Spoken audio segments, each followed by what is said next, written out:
Ahmedabad west દ્વારા Rotary નૂતન વર્ષની અનોખી શરૂઆત। Rotary club of Ahmedabad west દ્વારા રોટરી નૂતન વર્ષની અનોખી શરૂઆત। સ્કૂલ ચલે હમ પ્રોજેક્ટ અંતર્ગત જરૂરિયાતમંદ બાળકોને સ્કૂલ બેગ અને નાસ્તાનું વિતરણ કરાયું। જુલાઈથી શરૂ થતા રોટરીના નવા વર્ષના પ્રારંભે Rotary club of Ahmedabad west દ્વારા એક પ્રશંસનીય સામાજિક કાર્યનું આયોજન કરવામાં આવ્યું હતું। ક્લબના સભ્યોએ ભેગા મળીને આર્થિક રીતે નબળા અને વંચિત વર્ગના બાળકો માટે સ્કૂલ ચલે હમ પ્રોજેક્ટ અંતર્ગત સુંદર સ્કૂલ બેગ અને ગરમ નાસ્તાનું વિતરણ કર્યું હતું। આ સમગ્ર સેવા યજ્ઞ સિંધુ ભવન રોડ નજીક આવેલી રાજીવ આવાસ યોજના ખાતે યોજવામાં આવ્યો હતો, જેમાં આવાસના શાળાએ જતા બાળકો તેમજ થલતેજ વિસ્તારના જરૂરિયાતમંદ બાળકોને નવીન સ્કૂલ બેગ અર્પણ કરવામાં આવી હતી। આ પ્રસંગે રોટરી ક્લબના સભ્યોએ બાળકોને ભણતરનું મહત્વ સમજાવી નિયમિત શાળાએ જવા અને ઉચ્ચ અભ્યાસ કરવા માટે પ્રોત્સાહિત કર્યા હતા। આ તકે ક્લબના નવનિયુક્ત પ્રેસિડેન્ટ રોટે નીરવ જોશીએ જણાવ્યું હતું કે મોટાભાગે આર્થિક પરિસ્થિતિ નબળી હોવાને કારણે આ વર્ગના બાળકો શાળાએ જવાને બદલે નાની ઉંમરે કચરો વીણવા કે અન્ય મજૂરી કામમાં જોડાઈ જતા હોય છે અને શિક્ષણથી વંચિત રહે છે। રોટરી ક્લબ આવી અસમાનતા દૂર કરવા અને આ બાળકોને ભણવા માટે યોગ્ય સાધનો મળી રહે તે માટે અન્ય સંસ્થાઓ સાથે મળીને સતત પ્રયત્નશીલ રહેશે। Report by Ashwin Limbachiya, Ahmedabad. મારું નામ નીરવ જોશી છે। રોટરી ક્લબ ઓફ અમદાવાદ વેસ્ટમાં આ વર્ષે હું પ્રેસિડેન્ટની સેવા આપવાનો છું। અમારા સેક્રેટરી તરીકે પ્રણવભાઈ શાહ છે અને અમારા આસિસ્ટન્ટ ગવર્નર આ વર્ષે અમે લોકો ફોર્ચ્યુનેટ છીએ કે આ વર્ષે અમારા જે આસિસ્ટન્ટ ગવર્નર છે એ અમારા ક્લબમાંથી જ્યોતિન્દર કૌર ભલ્લા મેડમ છે।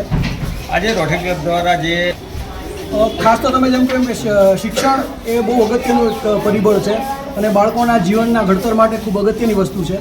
તો આજે અમારું જ્યારે રોટરીનું નવું વર્ષ પ્રારંભ થઈ રહ્યું છે ત્યારે અમે એ જ વિચાર્યું કે બાળકોને માટે આપણે કંઈક મદદરૂપ થઈ શકીએ તો સમાજને પણ આપણે અલગ રીતે કંઈક આપી શકીએ। તો એ માટે આજે અમે જે રાજીવ આવાસ યોજના છે ત્યાં અમે લોકોએ સ્કૂલ બેગ વિતરણનો કાર્યક્રમ રાખેલો છે અને એ માટે અમારા રોટરી ક્લબ અમદાવાદ વેસ્ટના દરેક સભ્યો બહોળી સંખ્યામાં હાજર રહ્યા છે। એમનો ખૂબ સારો સહયોગ સાંપડ્યો છે।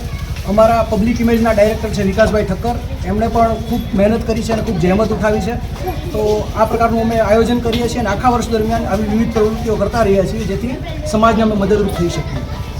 ग्रामीण विस्तार में देखो हमारा इन जनरल, क्योंकि हम अहमदाबाद बेस्ड हैं, तो हम यहाँ के जो स्लम एरियाज हैं, जैसे मेरे पास हेबतपुर है तो मैं हेबतपुर के बच्चों को या गुरुद्वारा के पास जो बच्चे स्लम्स के ऐसे हैं तो हम लोग उन पे फोकस करते हैं। उनके लिए टीचर रखे हैं, जैसे टीचर आके पढ़ाते हैं। उनको बेसिकली एम होता है कि हम उन्हें गुजराती सिखाएं और मैथ्स सिखाएं, ताकि यहाँ पे प्रॉब्लम क्या है कि बहुत सारे बच्चों के पास उनका आधार कार्ड नहीं है, उनका जन्म का दाखिला नहीं है, उसके बिना स्कूल में एडमिशन बहुत प्रॉब्लम है। वो हम कोशिश तो कर रहे हैं कि उनको किसी भी तरह स्कूल में एडमिशन दिलाएं, लेकिन जब तक उनकी स्कूल में एडमिशन नहीं होती ये लोग सब कचरा बीनने इनके पेरेंट्स जाते हैं। तो हमें ऐसे लगता है कि हम उनको पर्सनली जितना भी पढ़ा सके, बेसिक गुजराती और मैथ्स सिखा सकें तो एटलीस्ट वो लोग पढ़ना लिखना सीख सकें। अभी उतनी कोशिश करते हैं और पूरी कोशिश रखते हैं कि जिनकी हम स्कूल में एडमिशन करा सके उनकी कराएं, और बाकी सबको हम पर्सनली ट्यूशन से पढ़ा रहे हैं।